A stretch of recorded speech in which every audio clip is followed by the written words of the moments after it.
Hey, Small Town fam, it's Yardley. Welcome back to part 2 of Misery. Let me catch you up quickly. Our guest, Matt Murphy, and law enforcement are called to investigate when a man named Michael and a woman named Mary are kidnapped from their home and driven out to the California desert, where the kidnappers demand $1 million from Michael because they know he has a legal marijuana grow that's very successful. When Michael says he doesn't know what $1 million they're talking about, the kidnappers tie up Michael and Mary, pull Michael's pants down, and proceed to cut off his penis in a brutal, vicious act of torture. When even that doesn't work, and they continue to get nowhere with Michael, the kidnappers flee in a van, leaving Michael and Mary to fend for themselves in the middle of nowhere. Michael is in shock, but Mary, thanks to her sheer determination, runs to the nearest highway where, in what seems like divine intervention, she flags down the only car on the road, which just happens to be a cop. During the investigation, the police identified 2 main suspects in the crime, Kyle Handley and Hussein Nairi. Nairi is the mastermind of the scheme and the one who mutilated Michael. He's also an Iranian national, and when he realizes the police might be onto him, Nairi flees back to Iran where he has family, and he knows the Iranian authorities will never extradite him to the U.S. So at the end of part 1, Matt and his team are trying to figure out how to get around Iran's lack of cooperation.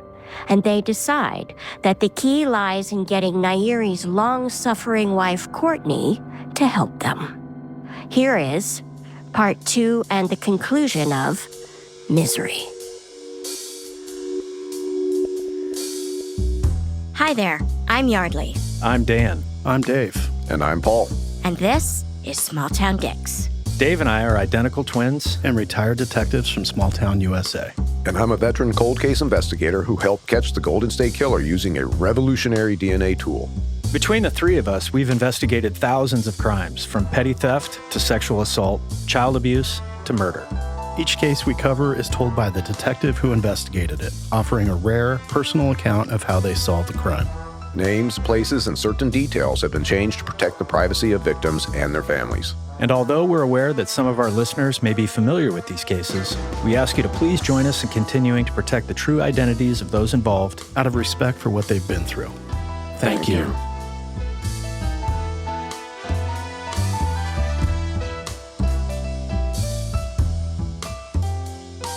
So Matt, where we left off, you were trying to figure out a way to get Hussein Nairi out of Iran and into a country that's friendly toward extradition with the United States. Yes. And so that begins to take shape. So then Courtney, at the end of our proffer, agrees that she's going to cooperate. So now it's very important that we get discovery, and every one of these communications is carefully documented. So every time she talks to Hussein Nairi, she's got to record it, because now she's basically an agent for law enforcement because she's agreed to help. And she's agreed to help because she was driving around with him planning these cameras. She's driving around with him, as he's casing the different places. And there's another thing, like those moments that when you're talking to somebody in a conspiracy, when you know they're telling you the truth, is when they add a fact that you don't know that makes them look terrible. And we had one of those moments in her proffer, and she said that among the places Hussein was surveilling was Michael's parents' house in Westminster in California. He grew up in Orange County. So Courtney and Nairi keep driving by Michael's parents' house, and the dog was barking. So Nairi, being a diabolical, evil freaking F, decided he was going to poison the dog so that he could change the surveillance batteries and the dog wouldn't bark. So Courtney describes how they cooked up poison hamburger patties, and he just directed her through the whole thing, where they laced these hamburger patties with poison and he fed those to the dog. And the dog's name was Bailey. He was a black lab. And this is awesome. Bailey absolutely gobbled up all the hamburgers and never even had to go to the vet. Iron guts. Bailey lived a long, happy black lab life after that. I was ready to do the death penalty myself, killing a dog.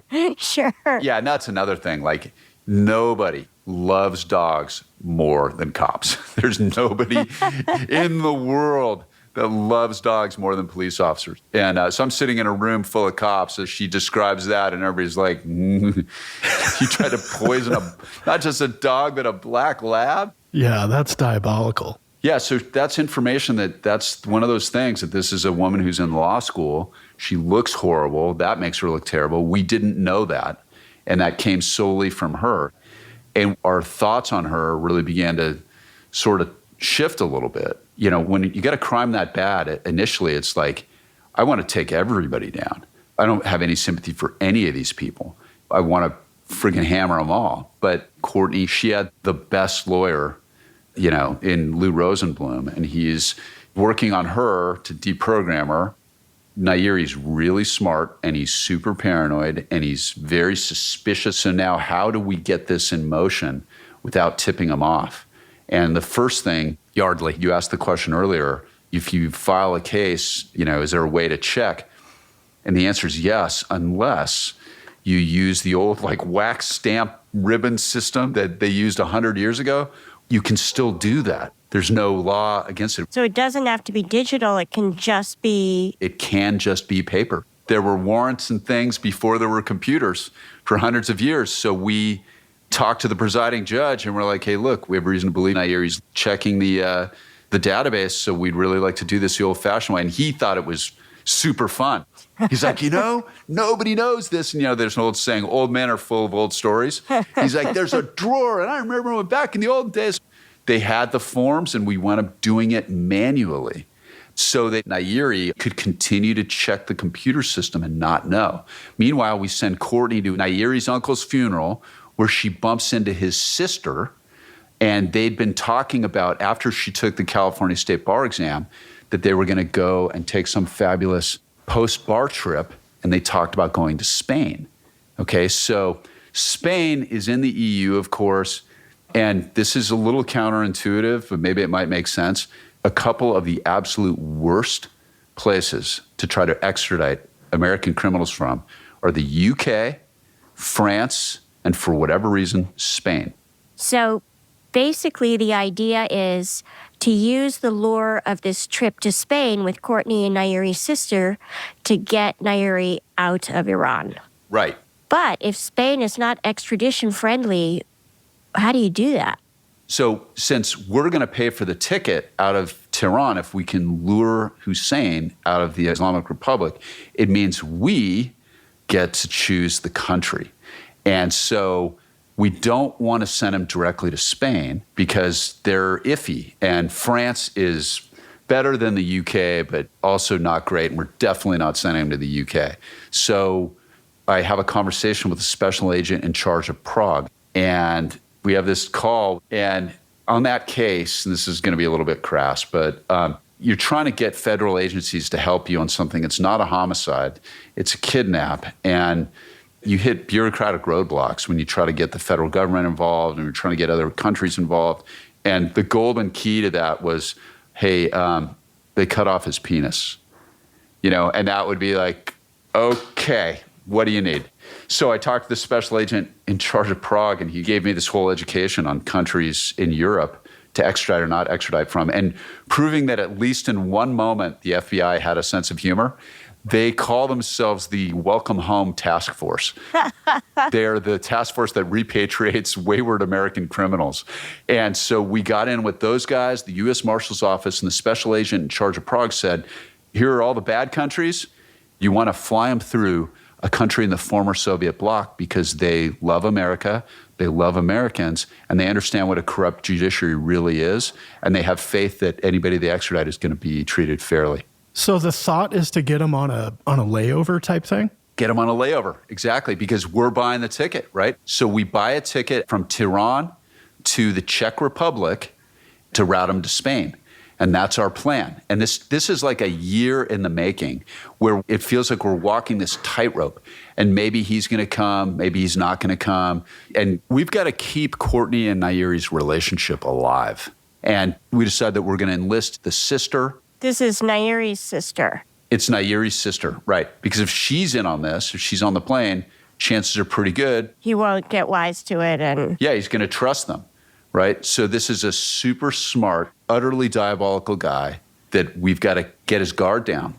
And his wife is totally on our side. And she actually kept her word, I think largely with the help of her father and Lou. And finally, it's like they deprogrammed her to the point that she was doing the right thing. So Nairi gets to the Czech Republic, and Courtney, what she had promised him was $10,000 in cash that she was going to bring him, an iPod downloaded with a bunch of his favorite music that he couldn't get in Iran, and like some intimate private time with her. And they had some special language between the two of them of all the fun sex the guy was going to have. And that's what we did to lure him. And so instead of his wife, we've got like Ivan or whatever a Czech name is waiting for him with one of those Malamute police dogs and about 20 Czechoslovakian border police with MP5 machine guns. Awesome.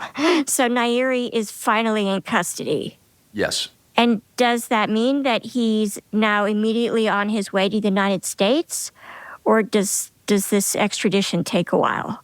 The extradition process in the Czech Republic took a year. So Nairi's in prison that whole time? He's in solitary confinement in the Czech Republic in a prison built by the Nazis in World War II in Prague. Jesus. Yeah. And so we get him back. We get him in Orange County Jail. Everything is good. We're ready to roll. And Hussein Nairi and two other suspected murderers escape from the Orange County Jail. Oh.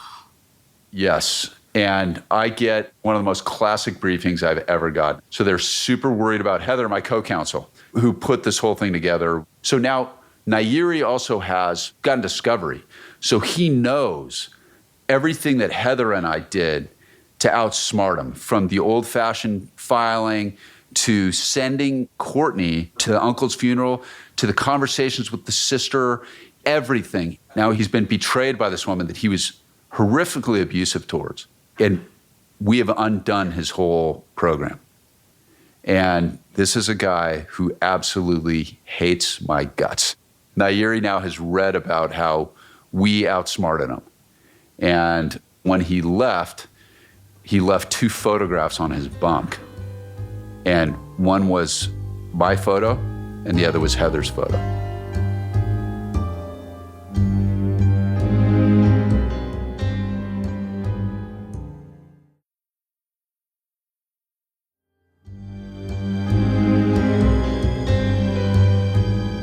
So the Orange County Sheriff's Department, it's a maximum security facility.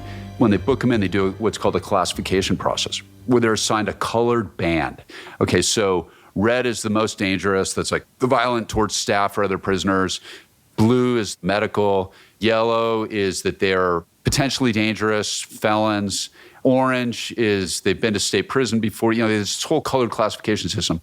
The white banders are the lightweights. They're the ones that are non-dangerous towards staff or anybody else. They're low risk, everything. They're like the guys who are in there for their DUI convictions and stuff.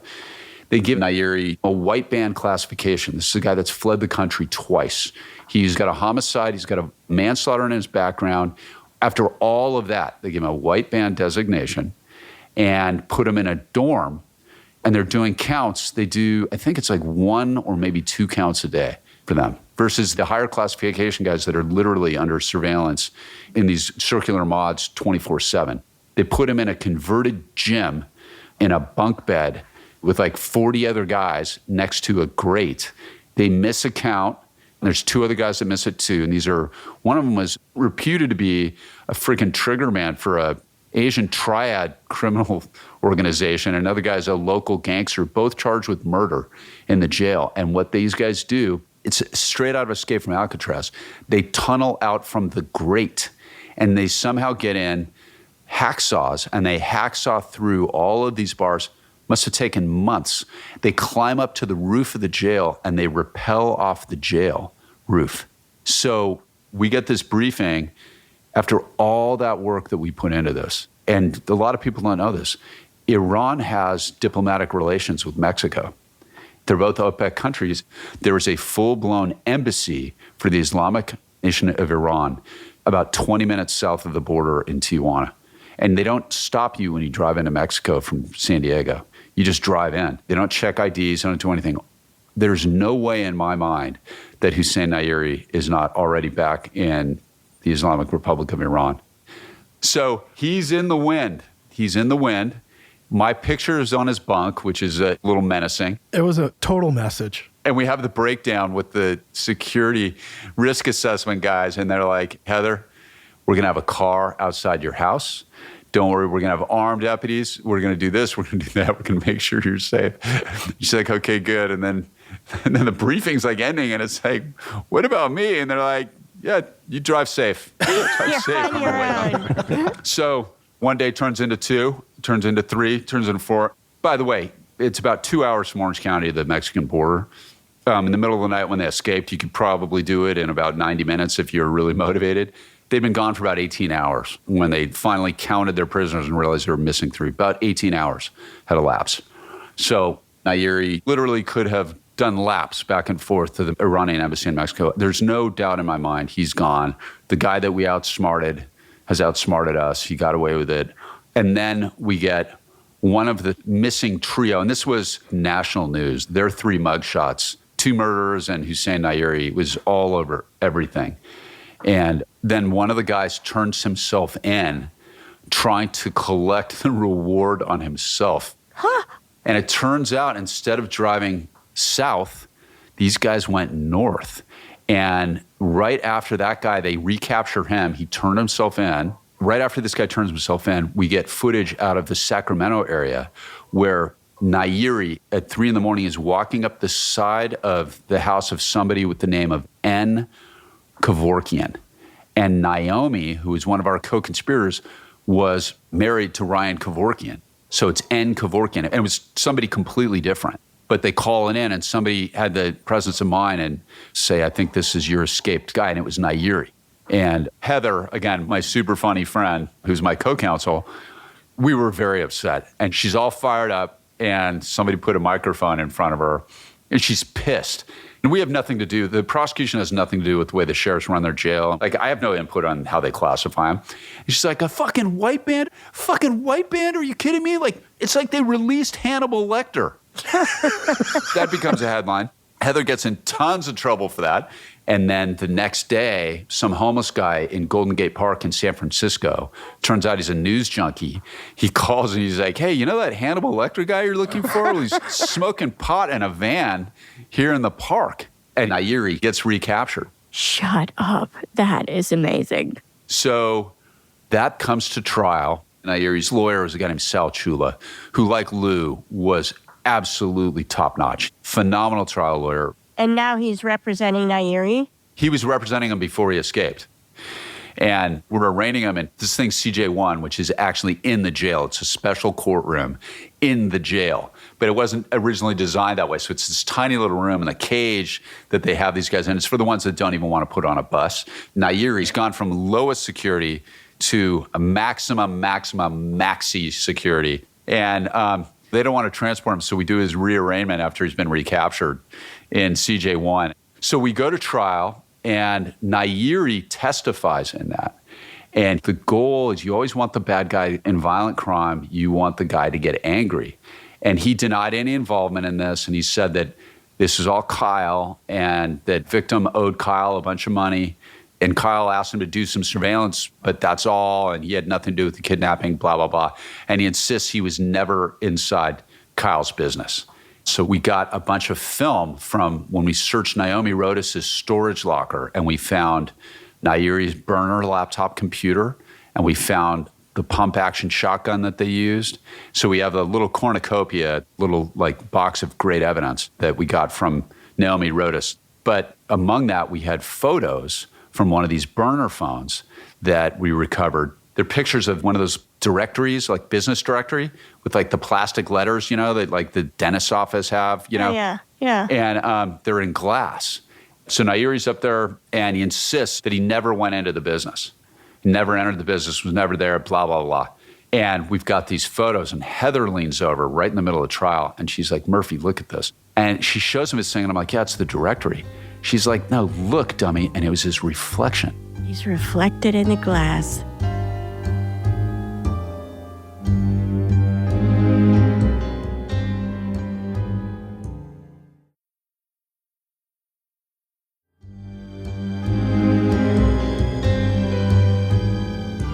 So when I start my cross, I show the one that you can't see any reflection. I'm like, you sure you didn't do this? You sure you didn't go to the business? I didn't go to the business. Nairi was out of his chair at me with like question number one. He absolutely hated my guts. I go into this whole plan to make him look angry, and it was like, good afternoon, fuck you. You know, like he's immediately on it. Oh my gosh. And so I show him one of these things and I put it on PowerPoint, and it's just one that you can't really see the reflection. It's like, so you did not take that picture. No. And when you caught a defendant in a lie on the stand, it's the home run of home runs, because now they haven't lied to the cops or the judge or to you. They're lying to the jury. And you can make a lot of hay out of that. And it's a stupid lie. Like, I don't care if he's in the business or not. Like, come up with something, but he doesn't. For whatever reason, in his, again, 95% genius, 5% dipshittery brain, it's like, Nairi insists he never went in the business. So it's like, you never took this picture. I don't know how many times I have to say it. I didn't take the picture. Judge has to stop the proceedings because he won't answer the questions with me. And then he'd go on to other things. And you'd ask him questions. Then I'd come back with photo number 2. Which you can see a tiny little bit more, but you still can't see it's him. And I go through all like 5 or 6 of these pictures until I get to the one. And I've made him lie over and over and over again until I get to the final one. And it's like, it is friggin' him.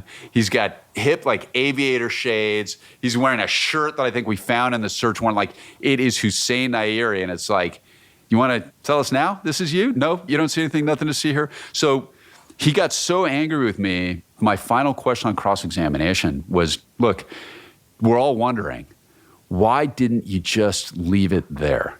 You guys cut off the penis. Why didn't you at least give this poor guy a chance to reattach it? And he's furious. He goes, you are done.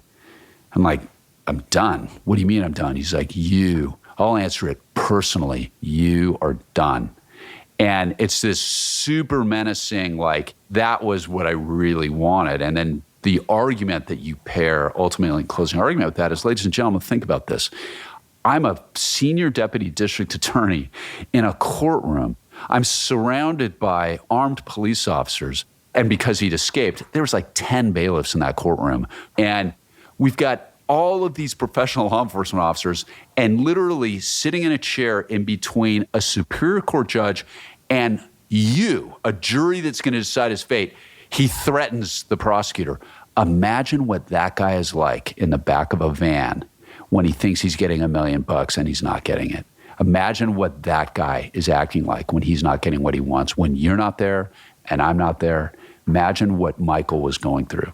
And yeah, so Nairi got convicted. He was sentenced to life without possibility of parole. So hopefully that guy never gets out. But that was an astounding one because he got away with that manslaughter.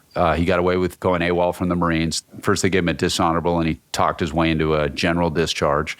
He'd been arrested at least once for domestic violence against Courtney, where he got a diversionary program, didn't have to do any custody time for that. It was just one break after another after another. He was afforded every opportunity in the criminal justice system in California. He got away with his high-speed chase. The guy was like Teflon. Nothing would stick. And then he escaped. And for reasons known only to him, instead of going south, he went north and got caught. So, yeah, that is Hussein Nairi. Now, Matt, just educate me from kind of the criminal charges. So you indicated you've got kidnap, robbery. So that brings LWOP, right? Yes. What's LWOP? Life without possibility of parole. There's an individual charge. I'd never used it in my entire career. It's kidnapping for the purposes of ransom resulting in GBI, which stands for great bodily injury. So Nairi, Handley, Naomi Rodas, and Kevorkian all went to prison for this? Yes. So Kevorkian, I think we gave him 12 years, but he was also like, he was a puppet in Nairi's little puppet show. Naomi Rodas, she proffered, she did local time. That was dispoed after I retired. So Heather handled that. And like, she had 2 kids. One of the weird things about the psychopaths, as you guys have known, they're such control freaks. One of the things that Nairi liked to do is he never told any other individual person the entire plan. You know, like everybody had their role and bits and pieces, but almost nobody knew that like Courtney was going with him to change out the cameras. Courtney did not know that Ryan Kevorkian was the third guy in the car, and she knew him. She socialized with them for years because he was so close to Nairi. Nairi called him Mr. Brown, like Reservoir Dogs, and refused to tell her that he was the third guy. I want to go back to the negotiations with Courtney's attorney. And when It's clear that Courtney's not really understanding the gravity of the situation. I'm sure at some point you go into the room with your friend one-on-one and you go, hey, let me just give you a Cliff's Notes on what we're dealing with and what Courtney is a part of. And when you explain it to an attorney that you have a relationship with and he knows where you're coming from, you wish you could be a fly on the wall when her attorney closes the door, you're outside waiting for that conversation to happen. Was there a big change in like the body language with Courtney? Like, oh shit, now I get it. Okay, now I'm going to play ball. Or did it take a while for her to go, okay, I'll take this seriously? I'm not present for that conversation. So I have it separate, like, hey, this is the evidence we have. And Lou Rosenblum knows the rules. It's like by driving around with Nairi and changing out those batteries and by letting him take her taser, all of that stuff means that Courtney is on the hook. If you do anything to facilitate, encourage, aid, or abet, as you know, she's on the hook. She's looking at life without possibility of parole. So the behind-the-scenes stuff was with Lou. Her dad, I'm sure more than a therapist or two, trying to get her to understand the gravity. And of course, the fact that she was in law school probably didn't hurt us either. Like, remember crim law? Remember the conspiracy month that you spent learning that? Well, that's you, and you're a player in this, and they actually have a name for it. It's called the wagon wheel conspiracy. You got one guy in the middle who knows everything. Every one of those spokes is liable for the actions of everybody else. And so Lou, again, it's like the guy who taught me that it's all about doing the right thing. You know, he brought in somebody who is, I think, worthy of redemption, I think. I hope she doesn't prove me wrong over the years. Do you actually know what Courtney's up to these days? Yeah. She's got 2 babies now. She practices law in Los Angeles. I actually ran into her a couple times professionally, you know, and I'm all for her going on and having a productive life. And you've seen that before. You know, a lot of domestic violence cases in general, you know, I went into those cases thinking that everybody was like a thumper with some diminutive innocent woman that was just taking it. And then you understand after you do a few that there's really a dynamic a lot of times between those people. And the male is usually physically stronger, but there are plenty of domestic violence situations, male or female being the victims, where the victim is barely sympathetic. And she was one of those where the more I learned what a psycho he was and how she met him when she was so young, made more and more sense as we went on with time that she really was another one of his victims that had been subjected to horrific domestic violence. And then to step up, it was actually very brave. And of course, she kept telling us the whole time, if he finds out I'm doing this, he's going to kill me. And so when Hussein Nairi escaped, I felt like we really kind of let Courtney down as well, you know, and by we, I mean the law enforcement in the broadest respect. But I still don't know how the sheriff's department effed that one up. But they caught him. I always liked working with them. They're very professional in recapturing him. Matt, when you decide to scoop Courtney up because she wants to come and get the Tahoe that's been impounded by police, and during that meeting, you ask her to agree to, if not really technically confess to, these things that you all have outlined on this piece of paper that you put in front of her. Do you have to Mirandize Courtney before she signs that piece of paper? Because does the piece of paper put her in some sort of jeopardy? That's a great question. So the answer is no, because she's not in custody at the time. Miranda requires, there's 2 elements. It has to be custodial and it has to be an interrogation. So that means questions designed or likely to elicit an incriminating response is the magic language on those things. So Courtney was not in custody, and so she didn't have any of the coercive elements of being in custody. She just thought she was getting the car out, and then they, at that point, hadn't asked her anything. You know, it's just on a form. But she's sort of admitting incriminating things, potentially. Absolutely. There's a great line from, gosh, who was it? It was one of the Supreme Court justices, and I'm forgetting. And it was exactly what you're saying. It was brilliant. And he said, you know, people accuse us of splitting hairs. He goes, that's exactly what we do. We split hairs. Yes. You're 100% right. It is semantics, but the words matter in that. The idea is you've got to Mirandize somebody before you formally interview them. So if they're not in custody, you don't have to give them Miranda. If they're under coercive circumstances, sometimes that'll count as custodial. You have to put questions to them designed to elicit an incriminating response. So there was the question, I think, was, you got a pen? I think that was about as far as that went. And then they told Courtney, you got to read this. We have to watch you read it before we can release the car. So technically, not asking her any questions, but crafting statements that you're asking her to agree to. Yeah. Yeah, it's interesting, right? And then almost immediately after we got her John Hancock on that paper, she would have been Mirandized very quickly after that. So before they followed it up with any sort of interview, and I don't remember the exact time or how long that was, but everything that she provided to us, like as far as substantive information after that point, was all properly Mirandized. But here's another interesting thing. And again, I made no promises to Lou. Lou had to trust me that I would do the right thing. And I had to trust Lou that he was going to keep his client on track. So it was not until she testified that we granted her immunity. And that's the way that has to work. Testified in court or gave you statements in an interview? Courtney didn't get anything until she testified in court. Remember, she gave us the proffer, and it took us almost 2 years to get Hussein Ayeri back from Iran. But it took the better part of a year of her communicating. And I expected that she would either intentionally or inadvertently give something away, and she didn't.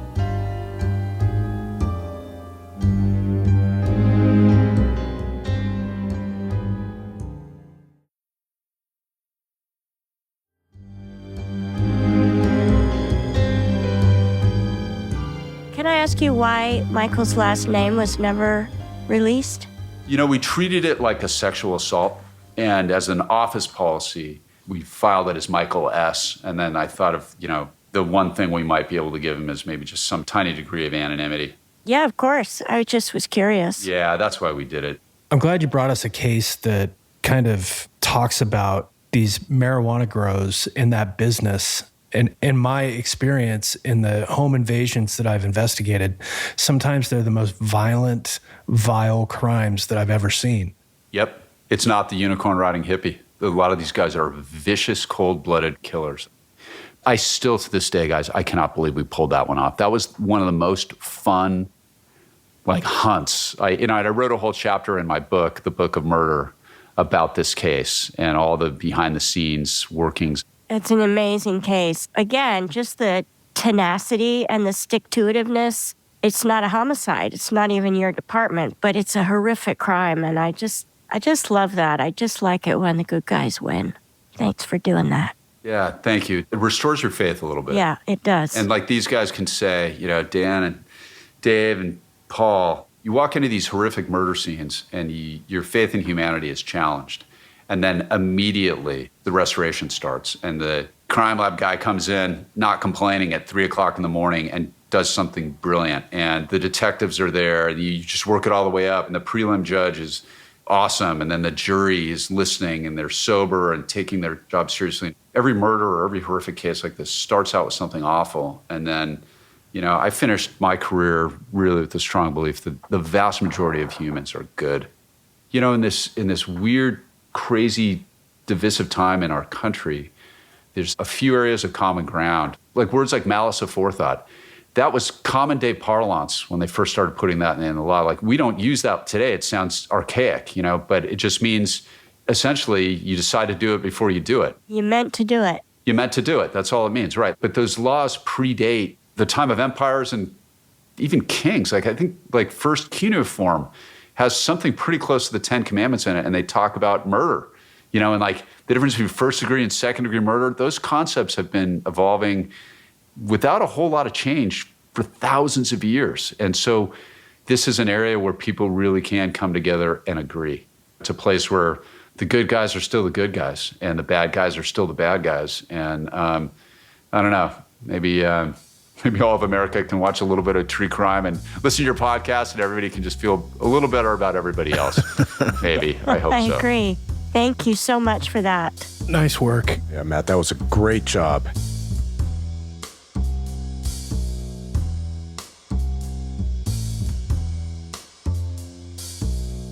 Small Town Dicks was created by Detectives Dan and Dave. The podcast is produced by Jessica Halstead and me, Yardley Smith. Our senior editor is Soren Bajan, and our editors are Christina Bracamontes and Aaron Phelps. Our associate producers are the real Nick Smitty and Aaron Gaynor. Gary Scott is our executive producer, and Logan Heftel is our production manager. Our books are cooked and cats wrangled by Ben Cornwell. And our social media maven is Monica Scott. It would make our day if you became a member of our small town fam by following us on Facebook, Instagram, and YouTube at Small Town Dicks. We love hearing from you. Oh, our groovy theme song was composed by John Forrest. Also, if you'd like to support the making of this podcast, go to smalltowndicks.com/superfam and hit that little join button. There, for a small subscription fee, you'll find exclusive content you can't get anywhere else. The transcripts of this podcast are thanks to Speech Docs, and they can be found on our website, smalltowndicks.com. Thank you, Speech Docs, for this wonderful service. Small Town Dicks is an Audio 99 production. Small Town fam, thanks for listening. Nobody is better than you.